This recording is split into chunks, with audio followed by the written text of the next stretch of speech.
Chiropractic is very beneficial. If you don't believe in chiropractic and you have a closed mind of what it is, it's always worth just to open it up and try some conservative care if you're tired of being in pain. I'm going to adjust your mid back here. Take a deep breath. Blow it all the way out. Good. One more time. All the way up. There we go. Okay, stay right there. And get your neck here. Stretch you out just a little bit.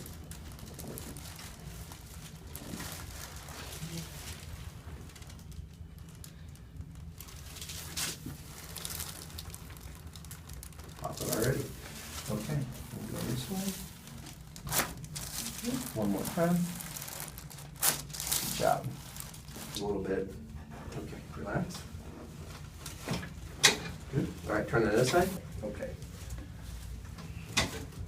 Breathe. There we go. She's stuck in her low back. I'm gonna do one more adjustment on her here. Good.